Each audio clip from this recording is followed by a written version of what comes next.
of all, welcome, Peter.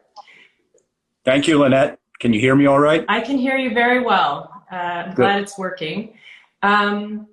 I just want to remind everyone that the Harvard Art Museums is open to the public for those of you who are local to the Boston area, so please make a reservation and come and see the collection. This is the next in our series of Busch Hall Conversations, which is really the Instagram site for the Busch-Reisinger Museum was really conceived of as a place to reimagine art and identity through the lens of the Busch-Reisinger Museum and its very unique collecting focus. And these conversations are very generously funded by the German Friends of the Busch-Reisinger Museum. So we're very grateful to our German supporters for helping us make this possible. Before we begin today, I want to acknowledge that the Harvard Art Museums and Harvard University are situated on the traditional and ancestral territory of the Massachusetts people, and we at the university strive to honor that relationship. So with that, I'm thrilled to welcome Peter Chametzky. Peter just launched on Saturday, as you might have seen on our Saturday Instagram post, just launched his recently published book entitled Turks, Jews, and Other Germans in Contemporary Art. And for those of you, I'm not sure, Peter, I know that it was recorded. Will it be possible for others to have a chance to see that conversation with Lynette Roth if they missed it on Saturday? If they're on Facebook, they can find it on my Facebook page. It went on Facebook Live. That's the way it was broadcast, and it's sitting there. You can click on it, and yeah.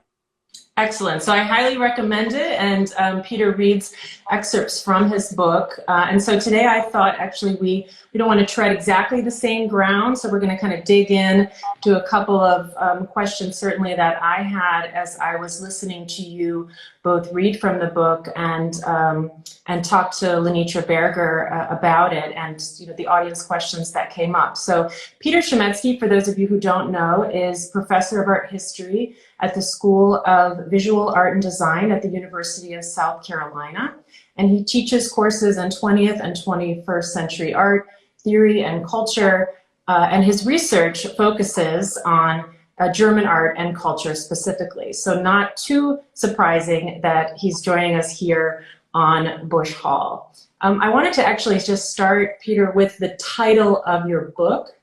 And if you could just sort of say, I mean, even when we were thinking about the title for today's conversation, this idea of other Germans, right? The others, as opposed to this sort of stubborn idea of what we have as German being a white Christian or an artist with a white Christian background. So if you could just say a little bit more about how you came to think about that. Well, in my book, those are the other Germans, the white Christian normative Germans. The title is really a play off the collection of essays by Peter Gay, Freud, Jews, and Other Germans. So I was just kind of playing with that idea and also discuss that a little bit in the book, that Gay is sort of saying that there was this image of the Jew as being so other, where in fact they were actually other Germans. And so I'm kind of playing off that, and I wanted it to be a little bit provocative and in your face and not have a colon in it. So it worked well, and my editor thought that sounds good. My dear friend Maud Lavin, who I ran it by, she was very supportive of that title, really liked it, said great title. So I said, okay, we'll go with that title. And I think it works pretty well. Yeah, and the other thing about other, we all know about and talk about othering, which is something that happens all the time, particularly to people of color. It happens all the time to the artists and scholars who I'm often referring to in the book with the common phrase, oh, where are you really from? If the person is not, a white Christian German, and when are you going back is kind of the follow-up to that. And it's also maybe a play off that phrase in German you'll often hear or read, talking about we should have sympathy, or we should accept our Mitbürger, that is our kind of co-citizens, meaning those people who have a migration background, as the term goes in German. So it's sort of like saying they're like co-eds, they're kind of an add-on. And so basically, my work here is trying to question that whole attitude and concept. Yeah, I mean, that's fantastic. And as you know, these are precisely the kinds of questions that I've been asking myself around the Busch-Reisinger Museum and thinking about our identity. And one of the questions you ask very directly is, who can represent Germany?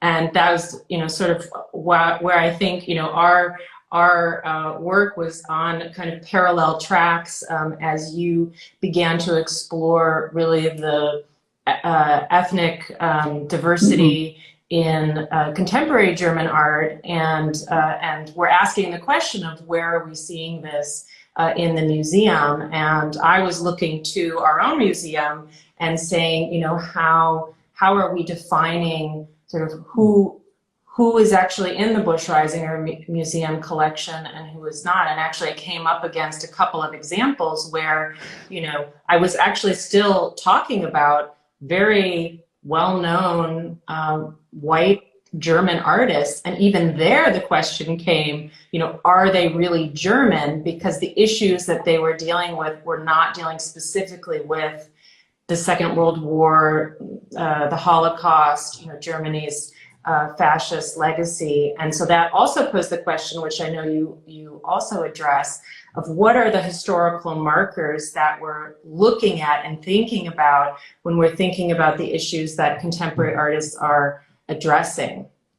And you gave a great example of that on Saturday, and I thought maybe you could expand on that a little bit more, how you're asking your readers to also shift major sort of dates that we think about as key to understanding what is art that's thinking about Germany and what is maybe more cosmopolitan or international or formal or any of the other categories that we could come up with.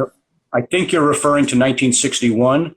Is that right? That's right, yes. There I was really inspired by an article by my colleague Philipp Ursprung in Zurich, who was in Kunstchronik, the newsletter of the German Historical Society. It was an article on contemporaneousness in art history. And he said, I was talking to his students, the big marker, as you said, a big historical date for him and maybe for our generation, 1989, right? Everything changes. And then you would pull it back to 1961, the building of the Berlin Wall. And he was saying, for his students, that was ancient history. That was not contemporary anymore. So in the book, I'm saying, obviously the building of the Berlin Wall and the Cold War and then the dissipation of East Germany is extremely important. But for a large percentage of the people living in Germany today, another event of 1961, which happens towards the end of the year, October of 61, when they signed the first guest worker treaty with Turkey, is probably as important and perhaps more important for kind of the texture of everyday life in Germany, the life you encounter on the streets, particularly in cities, what you're eating, the people you are encountering, the languages you are hearing. And of course, the Turkish guest worker treaty was one among many. It wasn't the first. It was 1955 was the Italian treaty. So it's at that time, but the Turkish one is the most significant in that the most Turks came to Germany and were many generations into that population by now. So there are lots of native-born Turkish Germans. And so I'm arguing that is perhaps as important and more important for a lot of people than the Cold War at this point. And so I was trying to find artists who are working with that kind of consciousness. And maybe, some of their work too, as you mentioned the Holocaust. We have a tendency, I think, among American art historians, Anglo-American in general, to see all German art of the post-war period somehow in relationship to the Nazi period and the Holocaust.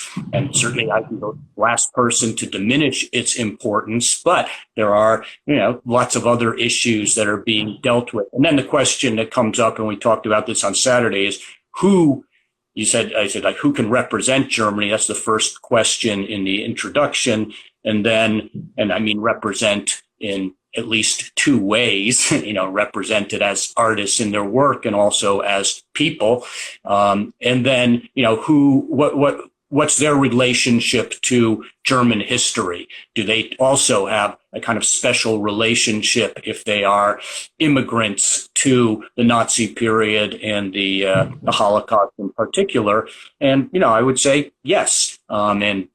The writer Senokak, he said, that's part of all of our histories. That's a Turkish German author. It's not exclusive to those Germans who are, say, descended from the perpetrators or the resistors or the indifferent ones, but rather it's a part of our common history. And particularly once you move to Germany, are living there, whether as a citizen or just a long-term resident, it becomes, part of your consciousness and your unconscious. And I thought that was really, really helpful, in thinking about also how you were drawn to the topic, not just as an art historian. In this conversation series, we've talked a bit about how our guests, came to actually focus on German art and in many cases, really consider themselves Germanists. And your own story is, I think,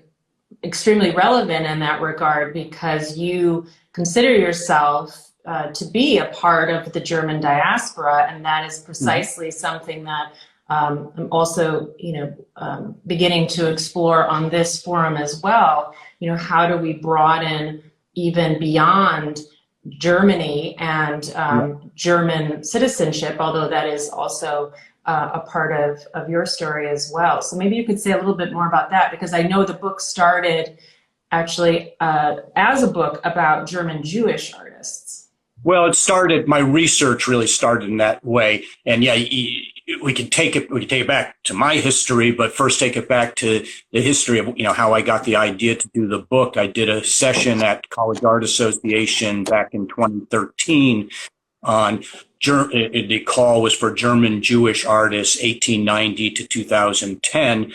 And Lenitra Berger was one of the people on that panel, and her paper was on Irma Stern, who she had a book come out on last year, who is not German, but a South African artist of German Jewish background. And that really helped me to start thinking about, say, Germanness more broadly, in terms of the diaspora. And as you say, I consider myself now part of that diaspora. My mother was born in Germany in 1928, escaped the Nazis in 1938. I've been a German citizen since 1982 based upon that history. I was able to automatically reacquire German citizenship. So well more than half my life now, I've been a German citizen as well as American. How long is that? 40 years now or so. And so I didn't get any applications to give papers on living German Jewish artists. So it was supposed to include living German Jewish artists. And the title of the session was From Lesser to Tanya Uri. Lesser Uri, the impressionist and symbolist painter of the early 20th century, and Tanya Uri, a contemporary artist active in Cologne, in a variety of different media, performance, video, film, sculptural installation, and poetry and music. So I invited Tanya to be on the panel, and she came and was on the panel, and that was great. And it was really Tanya then who sort of started letting me know about other German Jewish artists, contemporary artists, German Jewish artists. And so I started researching that. And then just at a certain point, I thought this is very interesting. And I've done a little bit on German Jewish issues. I'm being asked to review some books, but I don't want to, that's not the book I want to write. And it was really on one of the research trips I can remember going, walking through Frankfurt, through the area near the train station, walking over to the Städel Museum and going down into their contemporary collection, which is a wonderful collection, but thinking, this really has very little to do with what I am encountering in contemporary Germany. That they're incorporating in now more of the East German artists and so forth, but I don't think I found a single work there by, say, they're non-German artists in it, but among the German artists, I don't think I encountered a single work by a non-white Christian German artist. Now you'll see a work by Marwan Kasabaki, and I discuss that work in my book. Right. Since he died in 2016, he's getting it more into the story, and it's next to a Schönebeck, which is totally appropriate. And Marwan, if people don't know, was born in Syria but moved to Berlin in 1957 to study with Han Trier at the Academy, where he was involved too with Baselitz and Schönebeck. They were all friends, and his work is very similar, figurative, expressionist work, dealing with kind of at that time, young male sexual angst and desire and wanting to burst out and feeling entrapped. He lives in Berlin his entire adult from 1957 to 2016, but generally when one reads about him, you read about him as part of the Arab diaspora. And he was not an unsuccessful artist, and he had supporters like Werner Haftmann, when he was director of the National Gallery, wrote about him and had some of his work, but he would write about him and say, you can see the kind of Bedouin background in his work. And I try to counter that and say, actually, he seems to me to be totally within his moment in Berlin, and also more tapping into a kind of German romantic tradition of the isolated artist. So now there's a Marwan on display there, but it's very little. And I think something I said on Saturday too is in visiting these artists, that was often a bone of dissatisfaction, feeling kind of overlooked by the German museum world. Many of them, they show in galleries and in the artist unions and sometimes in museums. But something I heard repeatedly is, when curators at museums want to do a more diverse, multicultural exhibition, they will get artists from outside Germany. Right. They will get African artists. They will get Japanese artists, which is great. They should be showing them too.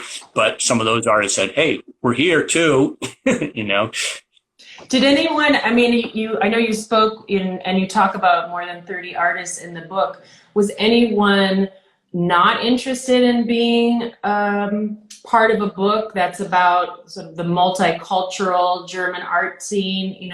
The fact that we still in some ways are kind of trapped in the language, right? So the idea in Germany of, a migration background, did anyone feel, that they didn't actually want their work featured in that particular context? There was one, but that artist was not actually a German artist. I was going to put something in, but that person did not want to have any part of this project for various reasons. And I said, fine, okay. But otherwise, among those artists who are very much a part, whether they're German citizens or not, are very much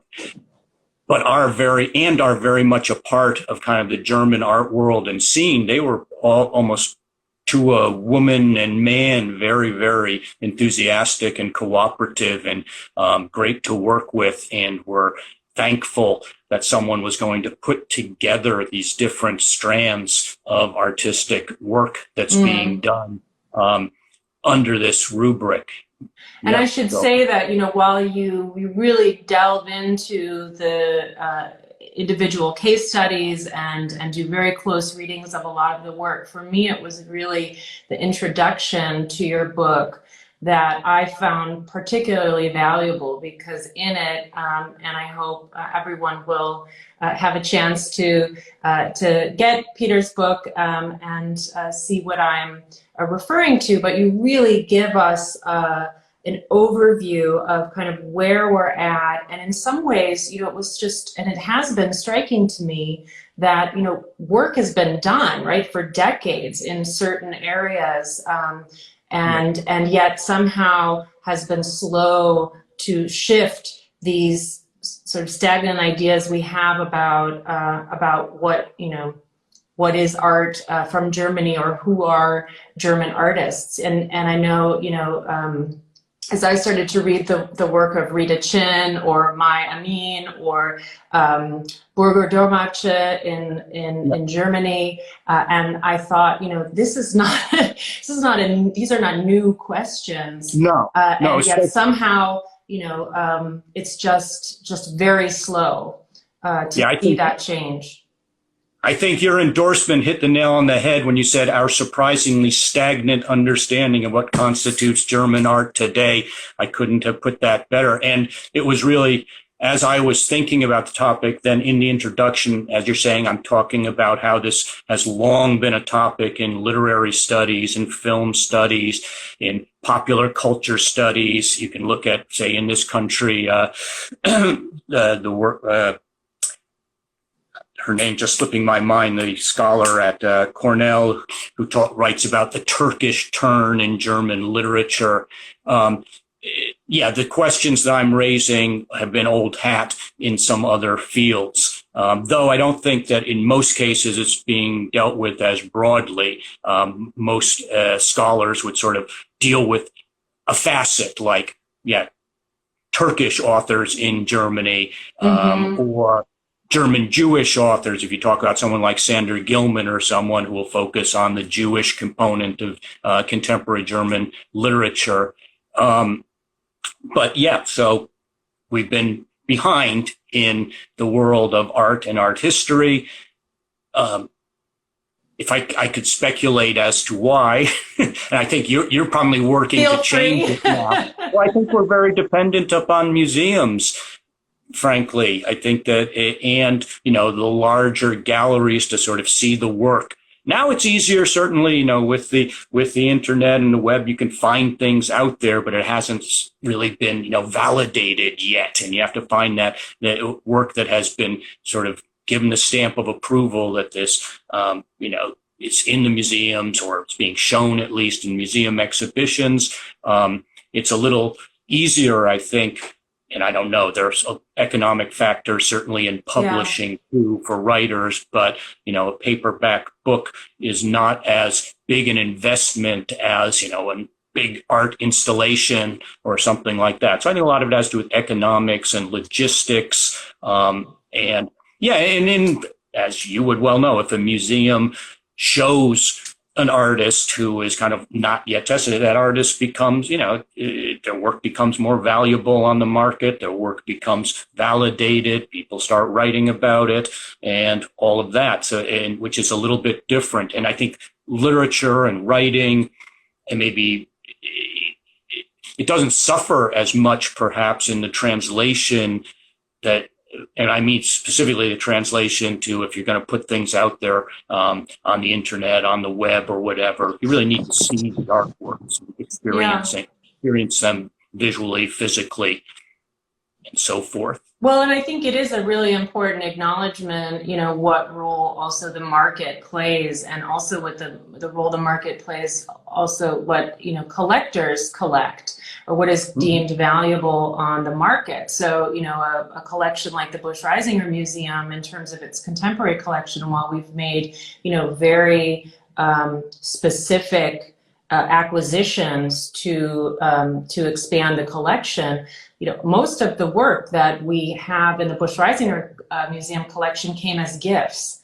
And so what are in the collections, right? Certainly you mentioned the kind of Anglo-American, idea of German art as dealing with the Nazi period, the Holocaust, the Second World War, right? So when you get a gift offer, right, it often is Baselitz, Kiefer, some of these artists that we really have come to understand as synonymous with German post-war art, at least. And so I think that's also something, sort of recognition of how museums, need to be proactive in order to seek out, additional artists who have fallen through the cracks, which of course I've done in other areas of certainly of the 20th century. But the project, that I'm heading towards now will hopefully, do that in contemporary art as well. I wanted to mention too how you finished writing the book during the pandemic, and how striking it was that it is so up to date, right? I mean, it really, and your conversations about also right-wing political imagery in Germany, coming from, the AfD or Pegida. And I wanted to just ask you to talk just a little bit more about that. I mean, obviously, the moment we're in also motivated very much the work that you're doing. And I would be curious how you saw that, because you've been working on this book for quite some time, which I think shows in the depth and incredible thoroughness of it. But, how has your feeling changed about how important actually this work is? Yeah, I know. And it was a worry. As you said, I've been working on it for a while, since around 2012, but I was doing a lot of administration until the end of 2017, which is really when I then, in 2018, really started writing. And I wrote with a sense of urgency, I think, between, say, the summer of 2018, a sabbatical in the fall of 2018, until the spring of 2020, when it was really done, when we were in the thick. First of all, Donald Trump was president, and you have these reactionary movements, whether it's Viktor Orban in Czechoslovakia and Poland, and the rise of the Alternative for Germany party and the Pegida movement in Germany. Terrible threats to democracy. And then towards the tail end of my writing, the pandemic, which ironically enough, it knows no borders. It moves, so that's the entire human race affected across these national borders in the face of these nationalist movements. But it also led to the tightening of borders and greater controls on movement, and sort of reinforcing the idea that, and I talk about this some in the book, okay, why deal with nationality, with German art at all, right? It's an international art world, a global system and so forth. But something like the pandemic, say, nations still matter. Borders still matter. Passports still matter. What kind of passport you have, where you can go, where you can't go. Those, and a lot of the artists say, like Özlem Güngel and Mustafa Kunt, who are active in Frankfurt, they deal with those issues brilliantly, I think, in their work about shifting borders, or about ID cards, turning them into abstractions. They're wonderful conceptual artists whose work is also very striking visually. I actually compare them at the end of the book, in the part you're talking about, where I'm sort of wrapping up in the midst of the pandemic. I sort of compare them there to Cindy Sherman. Very different work, but work that's visually striking. But then once you know kind of the conceptual aspect, it suddenly becomes that much richer, and doesn't just sort of end and say, oh yeah, there's the idea. She's taking photos of herself, but sort of spirals out into all different areas. I think Güngel and Kuntz's work is like that too, when they do an abstract drawing that's this big circle and tangle of linear play, and it's actually based on the borders of every country in the world drawn to scale. They do these incredibly labor-intensive projects. And so, they're dealing with that border. So where did we start with that? The actuality of it, unfortunately, the pandemic is still going on. Unfortunately, there's still right-wing extremism. When I was writing 2 years ago, I said, it says in the book, and as Angela Merkel's term winds down, which we thought it was then, but then her successor stepped back. So we're just looking at the election coming up now on the 26th of September, when we'll get a new chancellor and really a new era in Germany. It's been the Merkel era, and I talk about that, her rallying of the population, and so many things changed so radically in the course of the time I was working on the book that, it could go on forever. But the 2015 refugee influx and crisis from Syria, and Merkel's rallying of the German people with her simple phrase, wir haben so vieles geschafft, wir schaffen das, we've done, and in a different publication, I unpacked that further than in the book. I think she was calling up the entire post-war history in one simple phrase: we've already managed so much, we'll manage this. Like, this is not an existential crisis. This is nothing compared to, the bombing that we endured and then came back from, and the separation and so forth. We can deal with 1 million refugees. And yeah, they have pretty successfully. There's obviously been issues with it. There's been violence against people. There's been horrible incidents, but largely it's not been an existential crisis. And I think obviously she was very good at framing it that way. So that was there's been a lot of different things that have changed. And that's, as the book ends, it ends saying, that's the state of the world. That's the state of human existence. Things are always in flux. Things are always changing. And you mentioned Rita Chin, one of the historian at Michigan. One of the epigraphs is from her, saying that, it's just totally unrealistic for European countries to continue to deny that they are multi-ethnic, multicultural, multiracial, and to look back at some imaginary, idealized period of homogeneity and everyone being the same and getting along. I mean, Jesus, you go back to the 17th century and think of the religious wars that decimated Germany and the Rhineland and sent people fleeing to here and so forth, that there hasn't really been a time. I think that the immediate post-war period, for obvious reasons, is really a big exception in Germany. An exception as a period of great homogeneity, except there had been an influx, of course, of the Reichsdeutsche, the German people of German ethnicity, heritage, who were living in present-day Poland, in the Eastern Empire, who were expelled from there into Germany. That's where an artist like Sigmar Polke ends up in Germany at that time.